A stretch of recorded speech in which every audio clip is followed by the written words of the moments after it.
Good morning, class. As requested, I will read the chapters of The Land of Stories, The Enchantress Returns, for you guys throughout the summer because I know how much you loved The Land of Stories, The Wishing Spell. So I will do this especially for you. I hope you enjoy it. And I hope this makes you want to go and read all the other ones that come after, because that's really what it's all about, right? Making sure we're reading and loving reading. So here we go. We'll start. The Land of Stories, The Enchantress Returns, the Prologue, the Rise and the Return. The East was in a period of great celebration. Daily parades marched through the village streets. Every home and shop was decorated in colorful banners and wreaths, and handfuls of flower petals were thrown and floated through the air. Each citizen smiled, proud of what they had recently accomplished. It had taken over a decade for the sleeping kingdom to fully recover from the horrific sleeping curse of the past, but at least it had restored itself to the prosperous nation it had been before. The people of the East charged into the future, reclaiming their home as the Eastern Kingdom. A week's worth of celebrations concluded in the great hall of Queen Sleeping Beauty's castle. It was so crowded the entire kingdom seemed to be there. Many had to stand or sit on windowsills. The queen herself, her husband King Chase, and their royal advisor sat at a high table overlooking the festivities. A small performance was taking place in the center of the hall. Thespians reenacted Sleeping Beauty's christening, portraying the fairies who had blessed her and the evil enchantress who had cursed her to die after pricking her finger on the spindle of a spinning wheel. Luckily, another fairy reformed the curse, so when the princess eventually pricked her finger, she and the entire kingdom simply went to sleep. They slept for 100 years, and the performers took great delight in recreating the moment King Chase kissed her and awoke them all. "I think it's time we dispose of our little gifts from the queen," the woman shouted from the back of the hall. She stood up on a table and cheerfully gestured to her wrist. Everyone in the kingdom wore flexible bands around their wrists made from tree sap. In the year prior, Queen Sleeping Beauty had instructed them to snap their wrist with them whenever they felt unnecessary fatigue. The bands helped the citizens stay awake, fighting off the lingering effects of the curse. Fortunately, the bands weren't needed anymore. Everyone in the great hall ripped them off their wrists and threw them happily in the air. "Your Majesty, won't you tell us again where you learned a trick like that?" a man asked the queen about the bands. "You'll think strangely of me when I tell you," Sleeping Beauty said. "It was from a child. He and his sister were visiting the castle a year ago. He said he had used a band to keep himself awake in school and suggested the kingdom try it." "Remarkable," the man said, and laughed with her. "Fascinating, isn't it? I believe the most extraordinary ideas come from children," the queen said. "If only we all could be so perceptive, we would find the simplest solutions to the greatest problems are right under our noses." Sleeping Beauty lightly tapped the side of her glass with a spoon. She stood and addressed the eager people. "My friends," Sleeping Beauty said, raising her glass, "today marks a very special day for our history and an even better day for our future. As of this morning, our kingdom's trading deals, crop production, and overall consciousness have not only been restored but improved since the sleeping curse was cast upon this land." Her people cheered so loudly the castle shook with joy. Sleeping Beauty looked to her side and shared a warm smile with her husband. "We should not forget the horrible curse of the past, but when we look back upon the dark time, let us remember how we triumphed over it," Sleeping Beauty continued. Small tears formed in her eyes. "Let it be a warning to all who try to interfere with our prosperity. The Eastern Kingdom is here to stay and stands united against any force of evil that gets in our way." The approving roar was so loud it actually knocked a man off the windowsill he sat on. "I have never been prouder to be among you than tonight. Here's to you," the jubilant queen said, and the room joined her in sipping from their glasses. "All hail Queen Beauty!" a man in the middle of the hall shouted. "All hail the Queen!" the rest cheered with him. "All hail the Queen! All hail the Queen!" Sleeping Beauty waved at them graciously and took a seat. The festivities continued into the night, but just before midnight, the Queen was overcome by a strange sensation, a feeling she hadn't felt in years. "Well, isn't that bizarre?" Sleeping Beauty said to herself, looking off into the distance with a smirk. "Is there something wrong, my love?" King Chase asked. Sleeping Beauty stood and headed toward the staircase behind them. "You'll have to excuse me, dear," the Queen said to her husband. "I'm rather sleepy." She was just as surprised to say it as he was to hear it, because Sleeping Beauty hadn't slept in years. The Queen had made a promise to her people that she wouldn't rest until the kingdom was properly restored. Now, looking around at all the joyous faces in the hall, both the king and the queen knew that the promise had been fulfilled. "Good night, my love. Sleep well," King Chase said, and kissed her hand. In her chambers, the queen changed into her favorite nightgown and slipped into her bed for the first time in over a decade. She felt as if she were being reunited with old friends. She had forgotten the feeling of the cool sheets against her legs and arms, the softness of her pillow, and the sinking sensation as she settled into the mattress. The sound of celebrations could be heard in the queen's chambers, but she didn't mind. They were actually soothing to her. Sleeping Beauty took a deep breath and fell into a very deep sleep, almost as deep as the one during the 100-year curse, except she knew she could awaken any time she wished.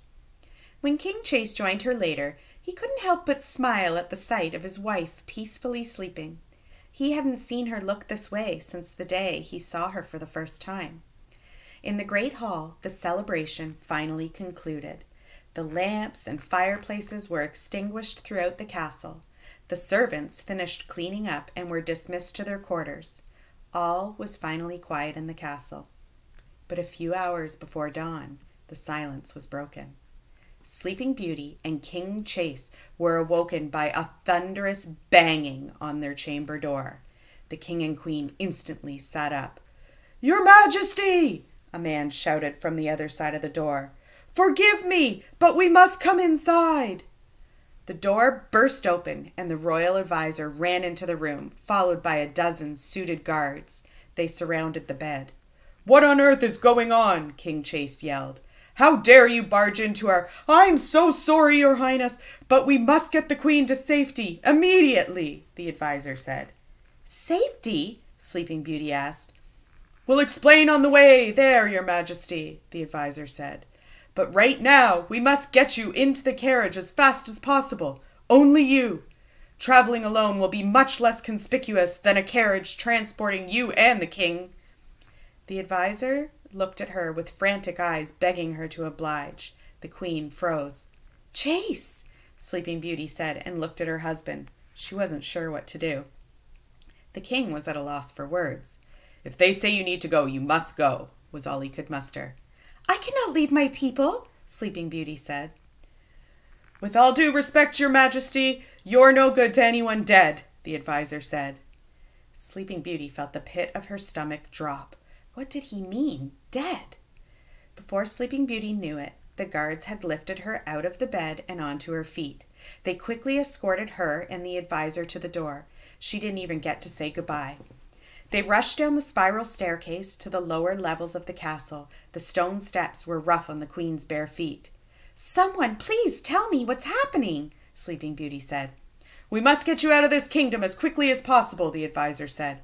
"Why?"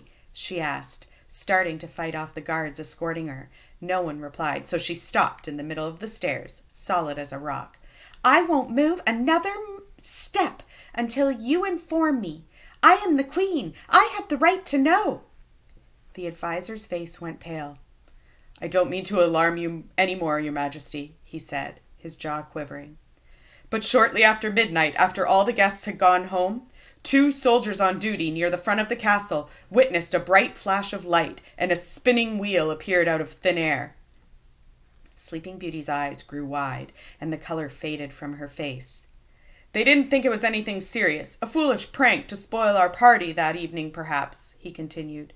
"The soldiers went to inspect the spinning wheel, and it burst into flames. As soon as it did, something else happened." "And what was that?" she said. "The vines and thorn bushes that covered the castle during the sleeping curse, the plants that were cleared out and dumped in the thorn bush pit, are growing back," he told her. "I've never seen anything grow so fast. Nearly half the castle is covered already. The plants are consuming the entire kingdom." "Are you telling me that the curse in the thornbush pit has spread throughout the kingdom?" Sleeping Beauty asked. "No, Your Majesty," the advisor said with a heavy gulp. "That was just an old witch's curse. This is dark magic, very powerful dark magic, the kind our kingdom has only been exposed to once before." "No," Sleeping Beauty said, gasping and covering her mouth. "You don't mean—" "Yes, I'm afraid so," the advisor said. "Now please cooperate with us. We must get you out of the kingdom as quickly as possible." The guards grabbed hold of the queen again, and they traveled deeper into the castle. This time she did not fight them. They ran down the stairs until there were no more stairs to descend. They shot through a pair of wooden doors, and Sleeping Beauty found herself in the castle stables. There were 4 carriages in front of her. Each was circled by a dozen soldiers and horses, and ready to depart at any second.